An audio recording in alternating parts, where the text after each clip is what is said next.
ശരിക്കും പറഞ്ഞാൽ നല്ലൊരു അടിപൊളിയൊരു മൊമെന്റ് ആയിരുന്നു ജയിൽ ടാസ്കിൽ. ഇത് ബിഗ് ബോസ് നേരത്തെ തന്നെയാണ് ജയിലിലേക്ക് അനീഷിനെയും ആദിലേനെയും അകത്താക്കി കഥ കടച്ചത്. സാധാരണ രാത്രി ആവുമ്പോഴാണ്, എന്നിട്ട് നൈറ്റാണ്, രാത്രിയാണ് ടാസ്ക് കൊടുക്കുന്നത്.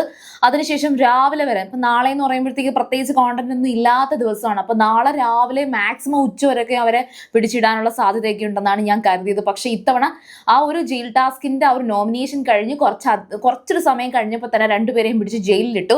ഇപ്പൊ അതേ ആദിലെ കരഞ്ഞ് കാല് പിടിക്കണം, അനീഷേട്ടാ ഞാൻ കാല് പിടിക്കാം എന്ന് പറയുന്ന അവസ്ഥയിലേക്ക് എത്തി. പക്ഷെ അത് ഈ കാര്യത്തിനായിരുന്നില്ല. അത് ഞാൻ വേറൊരു വഴിയെ പറയാം. സംഭവം എനിക്ക് ആദ്യം പറയാനുള്ളത്, ഇപ്പം മനീഷിന്റെയും ആദിലയുടെയും വഴക്ക് ഈ ഒരാഴ്ച അല്ലെങ്കിൽ രണ്ടാഴ്ചയായിട്ട് നമ്മൾ കാണുന്നുണ്ട്. ആദില കുറച്ചധികം റെസ്പെക്റ്റ് ഇല്ലാതെ വളരെ മോശമായിട്ട് അനീഷിനെ ടോർച്ചർ ചെയ്യുന്നു എന്നായിരുന്നു നമ്മൾ ആദ്യം സംസാരിച്ച് തുടങ്ങിയത്. ഈ ഒരാഴ്ചയായപ്പോഴത്തേക്ക് രണ്ടുപേരും അങ്ങോട്ടും ഇങ്ങോട്ടും നല്ല രീതിയിൽ ഫൈറ്റ് ചെയ്യുന്നുണ്ടായിരുന്നു. ഈ ഒരു രണ്ടാഴ്ചയിൽ, ഈ കഴിഞ്ഞ ഈ ഒരാഴ്ചത്തെ നടന്ന കൂടുതലും ഒരു ഡിസ്കഷൻ എന്ന് പറയുന്നത് ആദിലയും അനീഷും തമ്മിലുള്ള വഴക്ക് തന്നെയാണ്.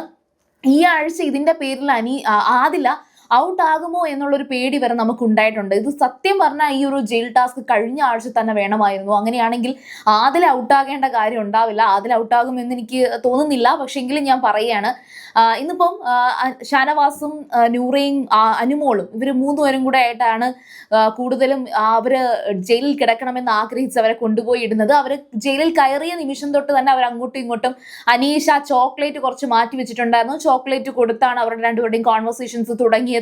എന്നിട്ട് അനീഷ് ചോദിക്കുന്നുണ്ട്, ആദില എപ്പോ തൊട്ടാണ് ആദിലയ്ക്ക് എന്നോട് ഇത്രയും ദേഷ്യം തോന്നി തുടങ്ങിയത്? ആദ്യം ഇങ്ങനെയൊന്നും ഇല്ലായിരുന്നല്ലോ, എപ്പോ തൊട്ടാണ് ഈ ദേഷ്യം എന്ന് ചോദിക്കുന്നുണ്ട്.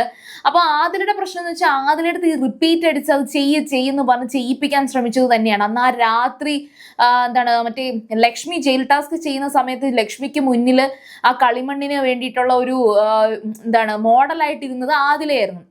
അന്ന് ആ ദിവസം തുടങ്ങിയ ദേഷ്യമാണെന്നാണ് ആദില അന്നേരം പറഞ്ഞത് എനിക്ക് മനസ്സിലാക്കാൻ സാധിച്ചത്. അതിനുശേഷം പിന്നെ അവർ തമ്മിൽ അങ്ങോട്ടും ഇങ്ങോട്ടും കുറെ അധികം സംസാരം വന്നിട്ടുണ്ട്. അതായത് അനീഷും ആദിലയും പരസ്പരം നാടിനെ കുറിച്ചും, അതുപോലെ ആദിലയും നൂറയും കല്യാണം കഴിക്കുമ്പോൾ വിളിക്കും, അപ്പോൾ വരുമോ എന്നൊക്കെ ചോദിക്കുന്നുണ്ട്. പിന്നെ ഈ പറയുന്ന അനീഷിന്റെ ബ്രദറിനെ കുറിച്ചും അനീഷിന്റെ നാടിനെ കുറിച്ചും സംസാരിക്കുന്നുണ്ട്. അവസാനം അവിടെ സ്പോൺസർ ടാസ്ക് നടക്കുന്ന സമയത്തും ഇവർക്കൊന്നും ചെയ്യാൻ പറ്റാതെ ഇവർ ആ കൂട്ടിനുള്ളിൽ, ആ ഒരു ജയിലിനുള്ളിൽ അകപ്പെട്ട് കിടക്കുകയാണ്. അതെല്ലാം കഴിഞ്ഞതിന് ശേഷം, ടാസ്ക് ഒക്കെ കഴിഞ്ഞതിന് ശേഷം ആര്യൻ വന്നിട്ടൊരു ഡിസ്കഷൻ പറയുന്നുണ്ട്. അതായത് ആര്യൻ വന്നിട്ട് പറയുന്നുണ്ട്, നിങ്ങൾ രണ്ടുപേരും നല്ല ആൾക്കാരാണ്, നിങ്ങൾക്ക് രണ്ടുപേർക്കും നല്ല ഒരു ക്വാളിറ്റി ഉണ്ട്. അപ്പൊ നിങ്ങൾ ചുമ്മാ തല്ലി തീർക്കാതെ, നിങ്ങൾ വന്ന അന്ന് തൊട്ടേ നിങ്ങളുടെ ഒരു കണക്ഷൻ നമുക്ക് കാണാൻ സാധിക്കും. നിങ്ങൾക്ക് തമ്മിൽ നല്ലൊരു കണക്ഷൻ ഉണ്ട്. അത് നിങ്ങൾ ഇങ്ങനെ ഒരുമാതിരി ഒരു പരിധിയിൽ കൂടുതൽ നിങ്ങൾ തല്ലു പിടിക്കല്ലേ എന്നൊക്കെ ഇങ്ങനെ ആര്യൻ വന്ന് സംസാരിക്കുന്നുണ്ട്. അത് കഴിഞ്ഞിട്ട് പിന്നെ ജിഷിനും ഷാനവാസും നൂറയും കൂടെ ഒക്കെ വരുമ്പോഴത്തേക്കും ഇവർക്കൊരു ടാസ്ക് കൊടുക്കുന്നുണ്ട്, കണ്ണും നോക്കിയിരിക്കാൻ വേണ്ടിയിട്ട്. ആ കണ്ണും നോക്കിയിരിക്കുന്ന ടാസ്ക് വന്നപ്പോഴത്തേക്ക് അത് അവർ കൊടുത്ത ചുമ്മാ തമാശയ്ക്ക് ചെയ്തതാണ്. പക്ഷെ അപ്പോഴത്തേക്ക് ആദിലയും അനീഷും ഒരുപോലെ, എനിക്ക് അത് കണ്ടപ്പോഴാണ് ആ ഒരു കാര്യം മനസ്സിലായത്. രണ്ടാളും സ്ട്രോങ് പ്ലെയേഴ്സ് ആണ് ബിഗ് ബോസ് ഹൗസിനകത്ത്. രണ്ടുപേരും ഒന്നിനൊന്ന് മെച്ചമായിട്ട് ആ കണ്ണും നോക്കിയിരുന്നിട്ട് രണ്ടുപേരും കണ്ണ് ചിമ്മുന്നില്ല. രണ്ടുപേരുടെയും കണ്ണിൽ നിന്നൊക്കെ വെള്ളം വരുന്നത്. അനീഷിന്റെ കണ്ണിൽ നിന്ന് വെള്ളം വന്നില്ലെന്ന് തോന്നുന്നു, ആദിലയുടെ കണ്ണിൽ നിന്ന് വെള്ളം വരുന്നുണ്ട്. അപ്പൊ ആദില ഇങ്ങനെ പറയുന്നുണ്ട്, എന്തിനാ അനീഷേട്ടാ എന്നെ ഇങ്ങനെ കരയിപ്പിക്കുന്നത്, അനീഷേട്ടൻ വിട്ടുതാ, ഞാൻ കാല് പിടിക്കാം എന്ന് പറയുന്നുണ്ട്. അപ്പൊ അനീഷ് പറയുന്നുണ്ട്, ആദിലയ്ക്ക് കണ്ണടയ്ക്കാലോ. അപ്പം ഷാനവാസ് പറയുന്നൊരു കാര്യം, ഇതാണ് ഇവരുടെ പ്രശ്നം. അതായത് അനീഷേട്ടൻ വിട്ടുതരട്ടെ എന്ന് ആദിലയും, ആദില കണ്ണടയ്ക്ക് വിട്ടുതാ എന്ന് അനീഷും പറയുന്നതാണ് ഇവരുടെ പ്രശ്നം. രണ്ടുപേരും ഒന്നിച്ച് കണ്ണടച്ചങ്ങട് വിട്ടുകൊടുത്താൽ തീരാവുന്ന പ്രശ്നമേ ഉള്ളൂ. അപ്പൊ രണ്ടുപേരും എന്തായാലും ഒന്നിച്ച് പരസ്പരം പറഞ്ഞു വെച്ച് കണ്ണടച്ച് ആ ഒരു ടാസ്ക് അതായത് ഒരു ഗെയിം ചുമ്മാ എടുത്തതാണ്, അവരത് വിട്ടുകൊടുക്കുന്നു. രണ്ടുപേരും ഒന്നിച്ച് അങ്ങോട്ടും ഇങ്ങോട്ടും വിട്ടുകൊടുക്കുന്നുണ്ട്. ഏതായാലും ശരി, ജയിലിൽ നല്ല രസമാണ് കേട്ടോ അത് കാണാൻ.